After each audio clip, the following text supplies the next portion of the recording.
Motors की तरफ से यहाँ पर ब्लॉक डील देखने को मिलेगी। 6.5% हिस्सेदारी बेच रहे हैं, जिसकी वैल्यू तकरीबन निकल कर आ रही है 3,507 करोड़ की। लेकिन खास बात यह है कि कल की क्लोजिंग से अब फ्लोर प्राइस देखें तो ऑलमोस्ट 10% के डिस्काउंट पर 115, और कल की जो क्लोजिंग है 127 रुपये 50 पैसे के आसपास की है।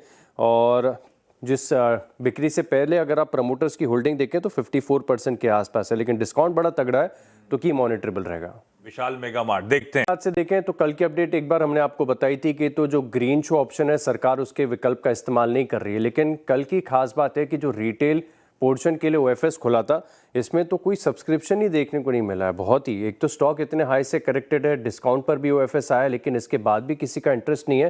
ये तो अपने आप में बड़ी चिंता की बात है। अब दरअसल आप देखें तो रिटेल कैटेगरी में 3.79 करोड़ शेयर्सों को ऑफर किया गया था, लेकिन आप देखिए कि बिड तो ना के बराबर ही देखने को मिली। सिर्फ 5.9 लाख शेयरों की बिड्स यहाँ पर देखने को मिली। तो रिटेल पोर्शन जो है ओएफएस का, इसमें तो ना के बराबर का रिस्पॉन्स देखने को मिला। ग्रीन शो ऑप्शन का भी इस्तेमाल नहीं किया। वेल करेक्टेड है तो आईआरएफसी ये रडार पर रहेगा। आईआरएफ से खबर आ रही है, दोनों नेगेटिव खबर देखने को मिली। कल भी मीडिया रिपोर्ट्स बता रही थी कि जो चाइनीज फोन्स है भारत में, इनके शिपमेंट्स में गिरावट देखने को मिल रही है।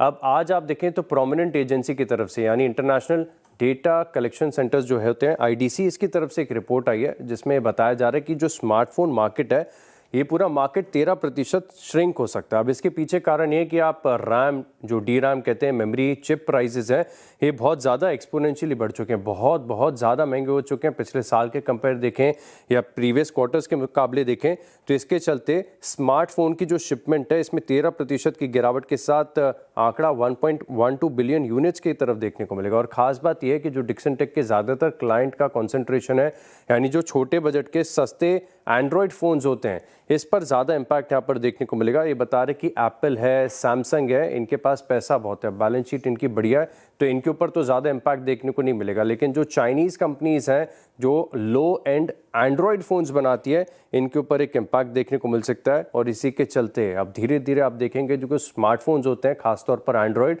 ये लगातार महंगे होते जाएंगे। तो डिक्सन टेक के लिए नेगेटिव खबर है, लगातार 2 दिन से रडार पर बना हुआ है। और नेगेटिव खबर है, पूरे सेक्टर पर फोकस रखेंगे, लेकिन खास तौर पर 2 स्टॉक्स रडार पर रखेगा। एक तो उत्कर्ष माइक्रो फाइनेंस है और दूसरा फ्यूजन माइक्रो फाइनेंस है। दरअसल बिहार असेंबली में एक बिल पास हो गया है जहां पर ये माइक्रो फाइनेंस की लेंडिंग को रेगुलेट किया जाएगा, और इससे अब देखिए अधिक कंप्लायंस यहाँ पर कंपनीज की तरफ से बढ़ता हुआ नजर आएगा। और यहाँ पर फाइनेंस मिनिस्टर विजेंद्र प्रसाद यादव ने ये बताया कि अब जितने भी डिसबर्समेंट यहाँ पर माइक्रो फाइनेंस के अंतर्गत देखने को मिलेंगे, इसमें सरकार से आवेदन देके परमिशन लेना बड़ा अनिवार्य हो जाएगा। ये अब एक रूल ही बन चुका है। तो जो बड़े हाई लेंडिंग रेट्स होते हैं या फिर गलत तरीके से रिकवरी का जो प्रयास करती हैं कंपनीज, इसका एक इम्पैक्ट यहाँ पर देखने को मिलेगा। तो लेंडिंग डिसबर्समेंट पर सीधे तौर पर इम्पैक्ट है। अब देखेंगे आगे जाके कलेक्शन एफिशिएंसी कैसी होती है, लेकिन सेक्टर के लिए नेगेटिव खबर है।